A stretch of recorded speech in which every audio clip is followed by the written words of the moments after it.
नमस्कार friends O triple S problem एवं solve होईजी आपण माने आरआई अमीनो एसएफएस आईसीडीएस फॉर्म पकेला बेले आपण बहुत सारा प्रॉब्लम फेस करथले एबे से प्रॉब्लम टेठा हटाई दियाई आपण माने बहुत सहज रे फॉर्म अप्लाई करि परिबे।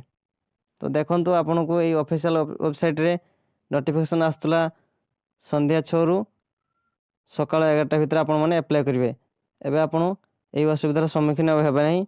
एबे नुआ सर्वर इंस्टॉल हो सारी तो आपण माने बहुत सहज रे फॉर्म पके परिबे। आगुरी जमी प्रोब्लेम थिला सेमिति प्रोब्लेम नहीं। आपण मन तो जानी बहुत सारा पिला लक्ष लक्ष फॉर्म एथरे पकाउछंती तो सेमिति किछि अल्प जाम रहिबो तो सेमिति आगो भलिया प्रोब्लेम नहीं। तो आपण जतल चाहेबे ऑनलाइन माध्यम याको अप्लाई करि परिबे। जदि वीडियो टी भल लागते तो वीडियो को कमेंट लाइक एवं सब्सक्राइब कर दियंतु।